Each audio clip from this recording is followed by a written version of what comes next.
Welcome to the New World Order Showcase Podcast. Your host, Jill Hart, the coach's Alchemist. Couldn't be more excited to have you join us today.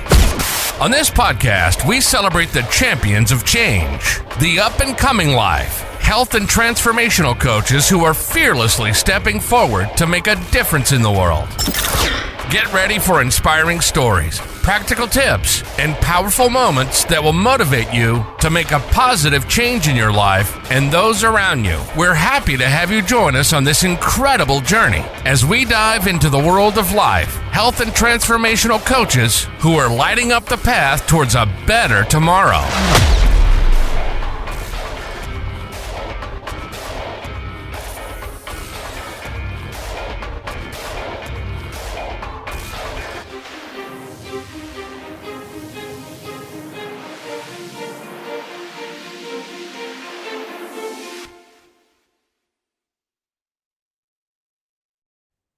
Hi, and welcome to the New World Order Showcase podcast. Today, we are joined by Janet White.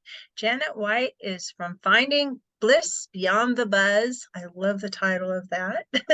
She's a registered nurse and certified positive psychology coach, and she has been embracing sobriety for almost 5 years. Well, it will be 5 years by the time this episode drops. So congratulations on that, Janet. That's a big deal. Thank you. So tell us your story. How did you get to this point in your life? Yeah, it's always interesting when someone asks you for your story. It's like, where do I start? Because there's so much that happens over our lives, and we have so many things that impact us and make changes. I think I'll give you the short version, obviously, but I was in a pretty toxic relationship for many years. When I got out, I was kind of floundering, trying to figure out who I was and what I wanted in life. I turned to alcohol because it was comforting. It was, something that helped me cope with the grief and the PSTD and all the other things that I had been through.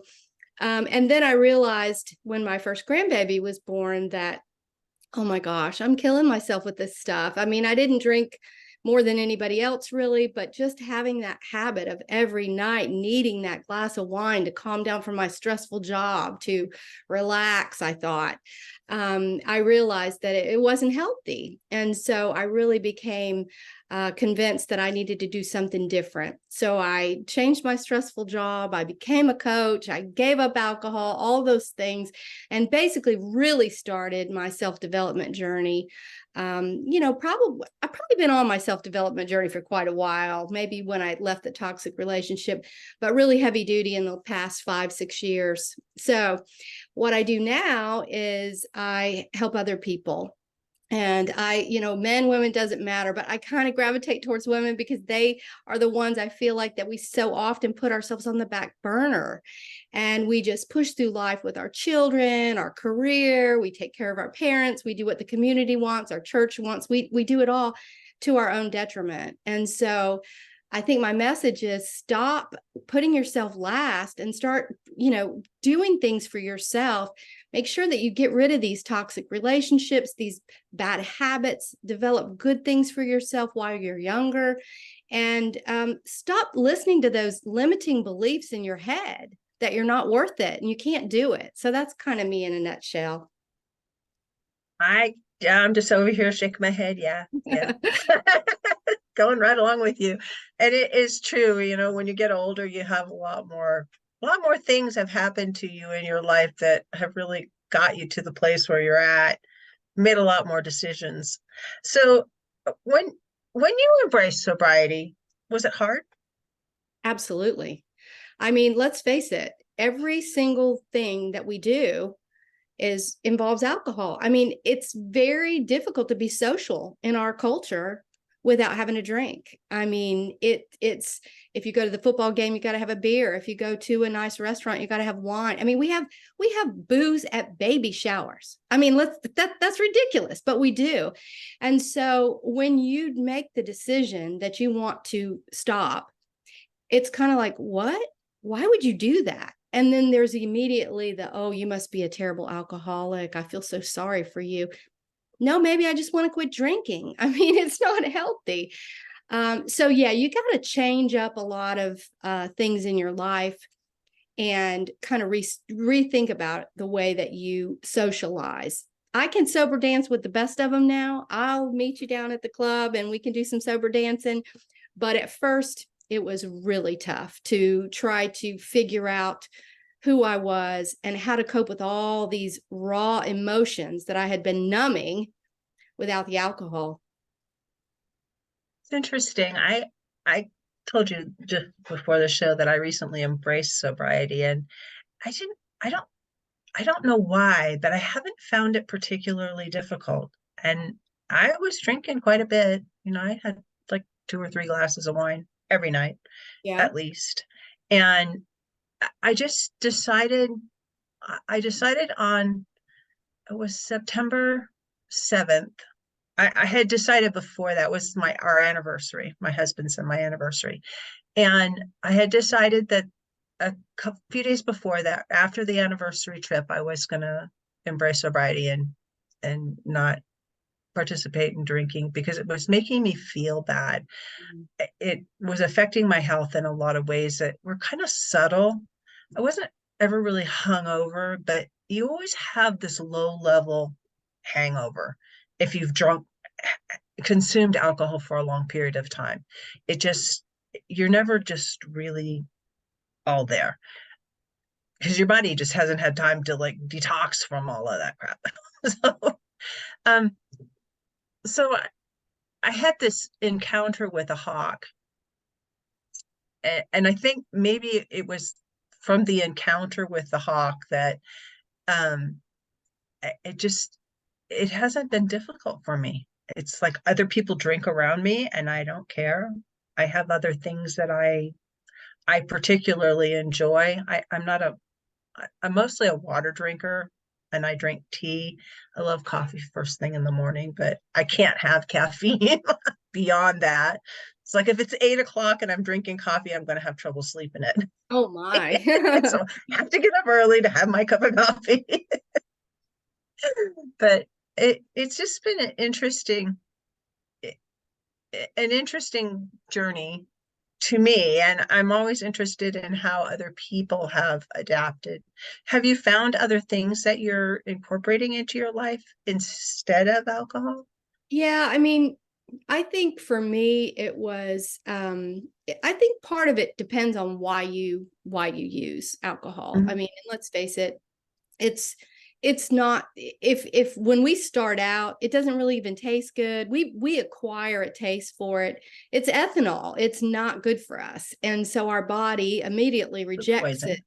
But as we flavor it and do all the things, we build this so it's usually not we're not usually drinking, at least at first, because of the taste. It's more for the feeling. And I think that once we kind of get accustomed to it, it depends on why we're drinking. I am absolutely so curious about this hawk. I can't wait to, I'd love for you to tell me about it. I don't know, this is not my podcast, but I mean, that is so intriguing. But I think most of us, it has to kind of have a replacement. So what I think, and this is what I tell my clients, is there's some reason you want to quit drinking. A lot of times it's the health. I mean, for no other reason. Alcohol absolutely 100% wrecks your sleep. I don't care if you think it relaxes you just do the research. It absolutely wrecks your sleep. It's not healthy. It makes you wake up. A lot of us have palpitations. Your enzymes can get out of whack. I mean, we're talking liver disease. There's all kinds of things, but what you described, that's what I called my chronic fatigue, my chronic that I just never woke up feeling, woohoo, let's go. It was like, okay, and I got up every day. I went to work every day, but I never felt 100%. And once I got off that alcohol, It was like, oh my gosh, I thought I was, I'm over 50. No wonder I'm feeling like this. No, it wasn't that. It was the darn booze. That was what was bringing me down. Slept better. My heart rate went down. I could keep my fitness routine because who in the world wants to go to the gym after they've had a few beers, And my food and nutrition was better because the food I'd prep that was healthy, I actually fix instead of calling after a half a bottle of wine and ordering the pizza. I mean, so there's a lot of things related. And I think that what happens is when we start feeling those benefits, it does become so much easier, because why do you want to go back to feeling that way? And so I think that that's, it's just making that break. And depending on why, is it because you're having health issues? Is it because you're, depressed? I mean, there's a lot of reasons that we drink. And a lot of times it is social. Maybe your partner drinks every night and that's what you guys do together. I mean, it can be difficult for a lot of different people, and everybody kind of needs something different. I say, put down your whys. Why do you want to quit? Those won't change. I mean, even if you feel like you want to have a drink, your whys, take a look at that. And then you should replace it. You really should replace it. What do you want to replace it with, though? A lot of us replace it with sugar at first. That's not a good replacement. Maybe try exercise or meditation or yoga or writing or painting, or there's a million things that you can do to replace it with. But if you don't replace it, you may be longing for it. And so I've found with my clients, I say, what have you been not doing that you wanted to do because you're too intoxicated or too mellowed out or whatever you want to call it to actually get up and do it? So let's use that as a reward for you not drinking and go do that. And think of all the money you save. How much money have you saved, Jill? Hundreds, at least hundreds of dollars.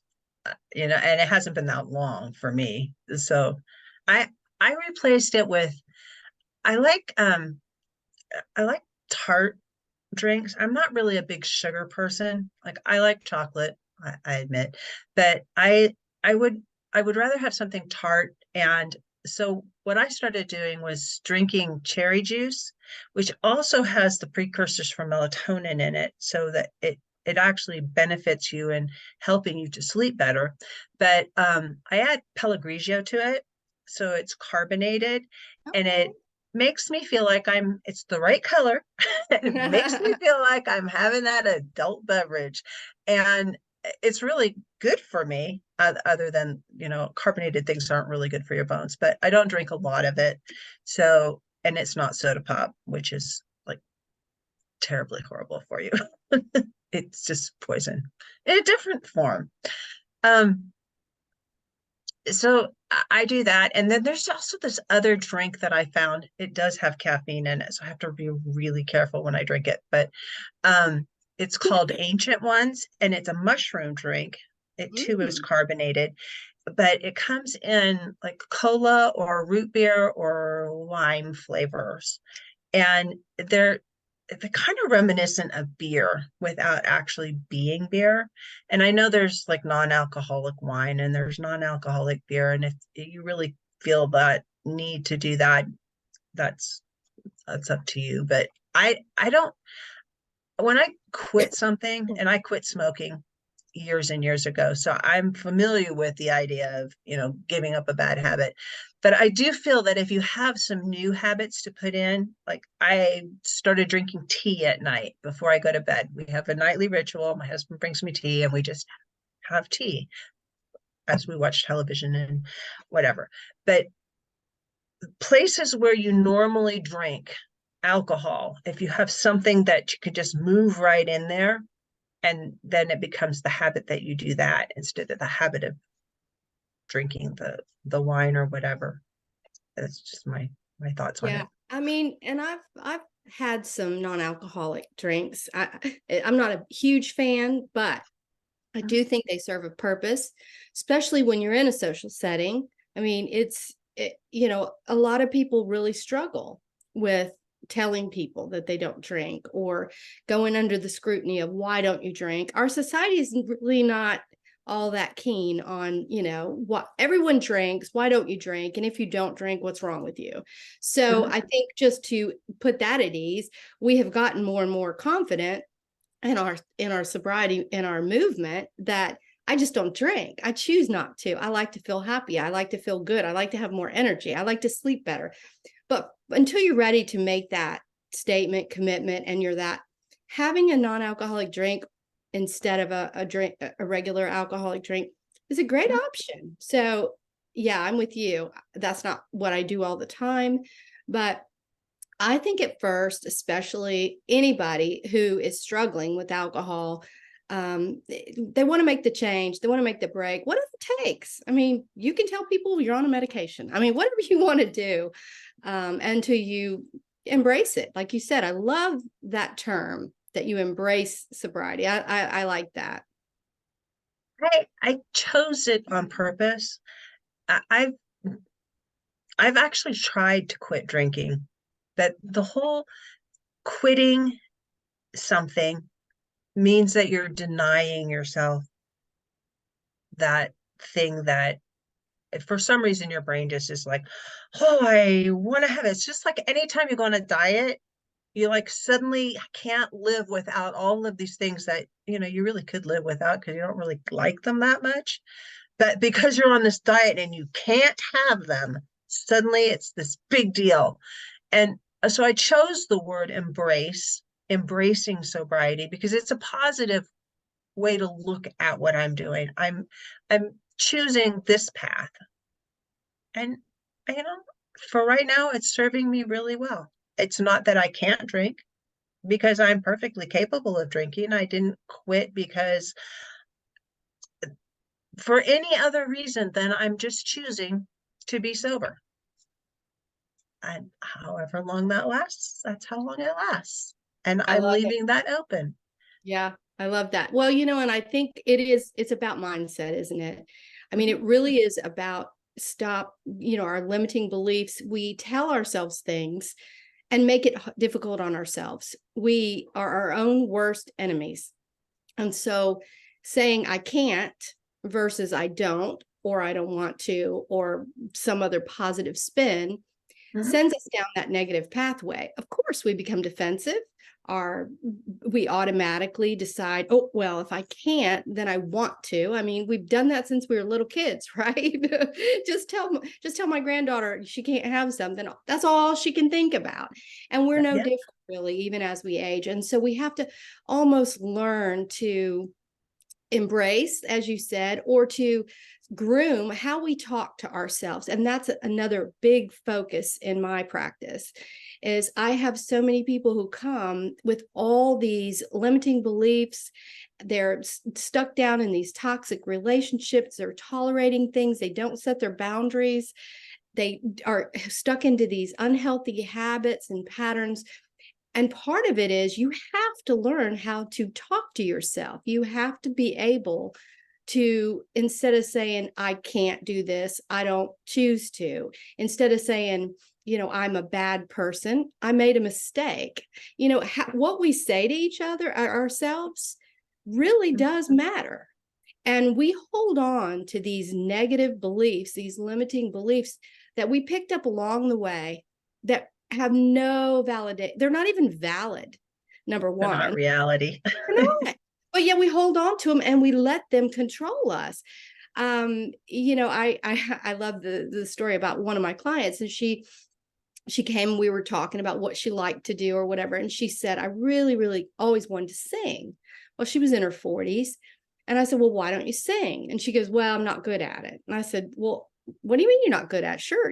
Have you tried? What? She goes, well, when she told me a story about middle school, that when she was in middle school, the coach or the instructor, whatever, in music class, told her that she wasn't any good, that she shouldn't sing, that she should take up an instrument, which she tried and didn't like. And she'd held on to that for all these years. So she actually went out and started trying in a community theater. Guess what she does? Once a week, she performs in her community theater. I'm like, you go, girl. I mean, why do we let these things hold us back? But we don't challenge these beliefs. We believe alcohol relaxes us. We believe we're going to be popular and cool if we drink. We believe that if we don't, we're going to be boring. We believe, we have all these beliefs, and we need to start challenging them. That we are enough, that we're good enough, that we're smart enough, that we are able to make decisions for ourselves, that we don't have to tolerate these things. If they're not good for us, we don't have to put up with them. And I wish that I would have known that earlier and learned it. But like you said, life's a journey. There's lots of lessons. And sometimes some of us have to learn the hard way. It's okay that our past experiences brought us to where we are, and it gives us empathy for other people that are also struggling. And maybe they're just not there yet on their journey, and it's okay. Everybody's allowed to be where they are.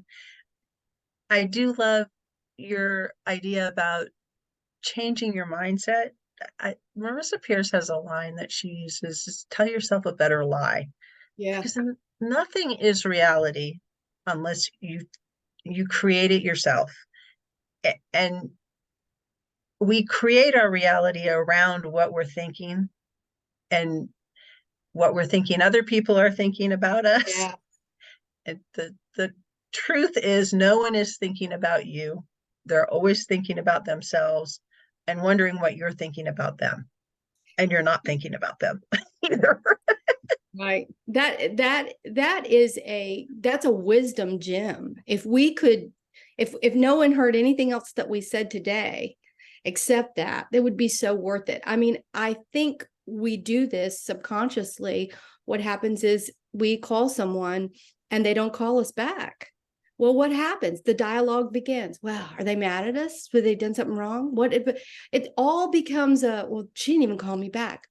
Maybe it accidentally got deleted. Maybe it never even got there. Maybe she's busy. But we turn it in and we start feeding the dialogue, like you said, in our own minds, has nothing to do with the other person at all.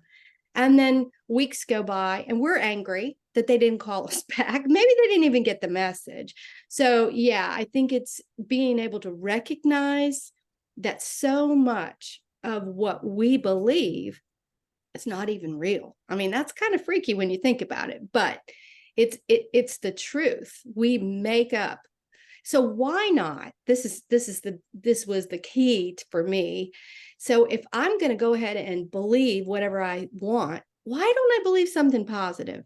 Why would I not believe, oh, well, my friend, she must have been busy, or that must have slipped off her radar. I'll just call her back. Why not go ahead and believe something positive instead of something negative? Yeah. There's science behind the way that we remember things, in that if we're hanging on to something from our past, it's a memory. And the memory, and this kind of goes around trauma a little bit, but we have memories of things that have happened to us or situations that we're in, like the woman in the singing.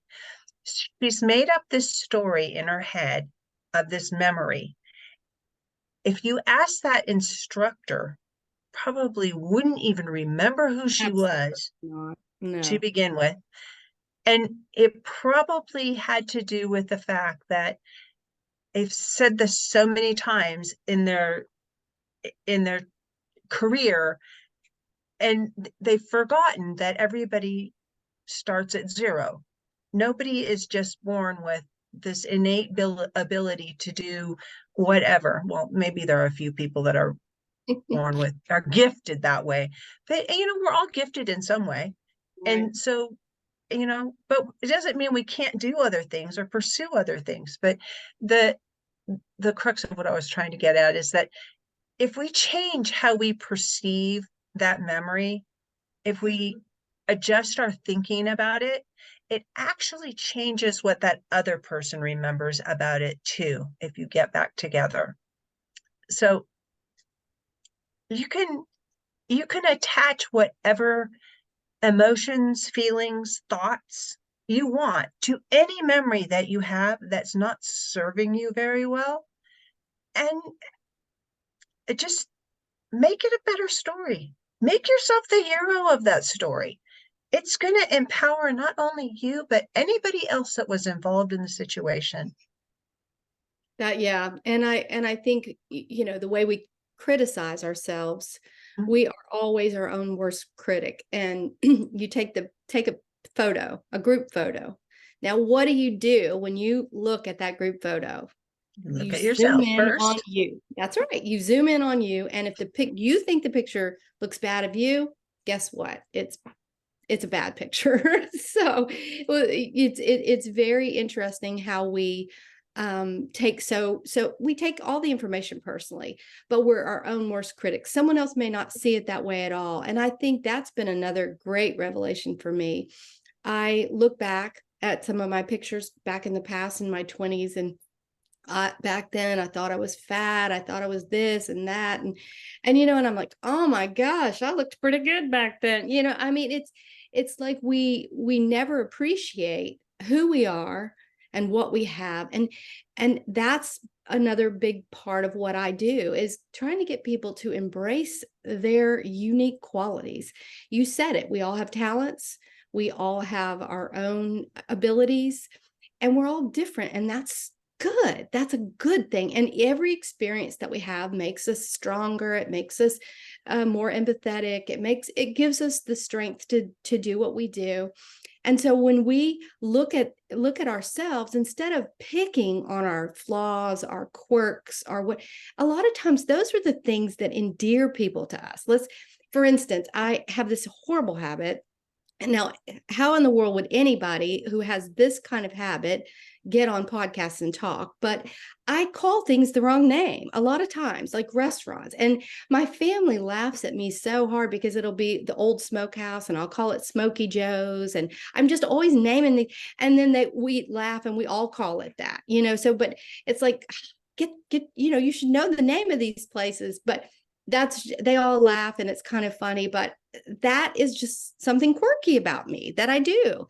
And instead of feeling stupid or why can't I remember that, or beating myself up, I just go with it. And so many times we pick on things that we can't change, things about our appearance, things about our personality or our past.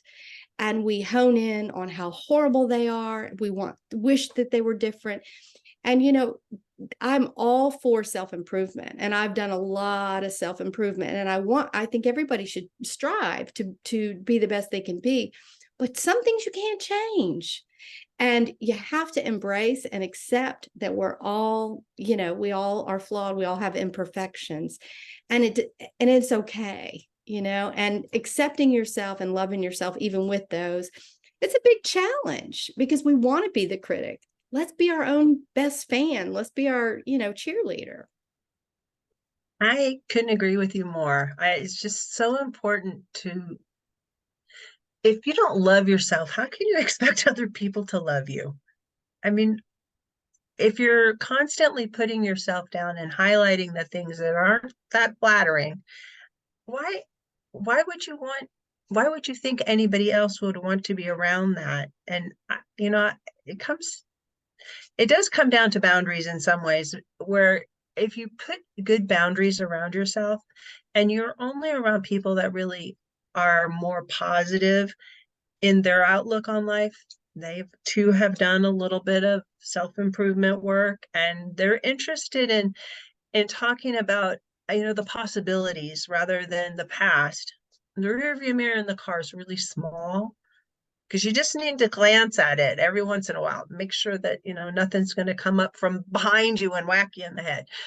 But mostly that windshield's really big because you're going forward. Go forward. Yeah. You want your life to be amazing. Make decisions that are going to have that kind of an outcome. It's really not that difficult. But so many people struggle with the idea that it's possible for them too. And they're worth it. They're worth loving themselves. Everybody has something that's so special and so spectacular. highlight that. We dress, the whole dress for success. We dress to flatter our figures, however they look. Right. I think, you mentioned trauma, and I think that's where a lot of us get stuck. I think, I had a very toxic marriage, a long-term marriage, and I heard every day how horrible I was and all the things. So my negative critic was not only that little voice in my head, but a real live person who honed it for many, many years. So when I left, it was almost like I had to, just retrain my brain from his voice, from my own inner critic voice. And it was very difficult. So I understand how difficult it can be to make the break. I used to put myself down, say mean things about myself. I would say it out loud. I would say it in my head. And we called it the Janet hating club. And my current husband, he's wonderful. And he said, you are the only member of the Janet hating club. There ain't nobody else in that club but you. And, he was right. And it took time it doesn't exist anymore. There's no more Janet hating club, period. Because I have to, do I disappoint myself? Do I do things I wish I hadn't have? Or I'm not perfect, make mistakes, but I give myself so much more grace these days. And I'm so grateful. My attitude of gratitude replaces that negativity of, oh, why is this? Oh, look at that. I'm grateful that I'm where I'm at today. I'm grateful that I'm healthy. I'm grateful for, all the things. So I think that has been a big mind shift again, in trying to get rid of those negative beliefs. Yeah, they're so helpful. I know you have a little e-guide that you like to give to people on your website. You want to talk about that for a minute? Yeah, I don't think I mentioned too my book, which is Finding Bliss Beyond the Buzz. That's my book. It's available on Amazon. Kind of goes through the story about how I quit alcohol. It goes through my toxic past. But I wanted to give a free guide away today if you guys are interested, and it's how to calm that inner critic. So the inner critic is what I talked about, the Janet hating club, oh, I'm no good at this, I can't do this. How can we change that? And if you're stuck there, this guide kind of walks you through some verbiage that you can, replace. So it's a practical guide of how to replace it. So I think it's hopefully it'll be helpful.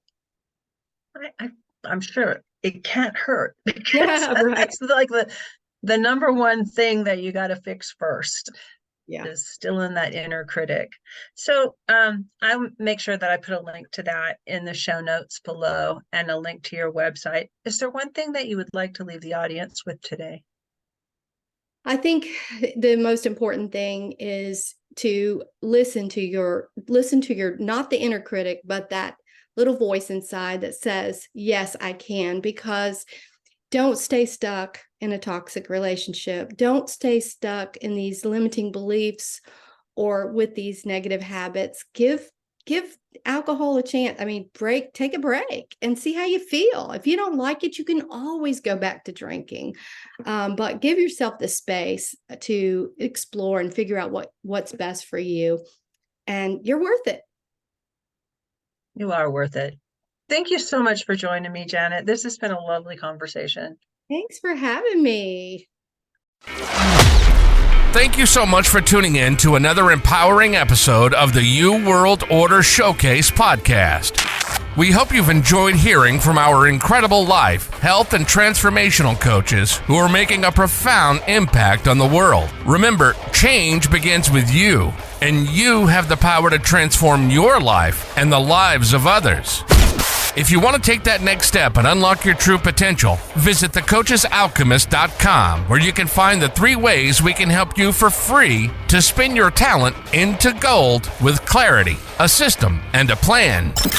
Don't forget to hit the subscribe button so you never miss an inspiring episode. And if you enjoyed today's show, we'd greatly appreciate it if you could leave us a review on your favorite podcast platform. Your feedback means the world to us and helps us reach more people with our positive message. Stay connected with us on social media for updates, behind-the-scenes content, and upcoming guest announcements. You can find us on Facebook at the U World Order or simply visit thecoachesalchemist.com.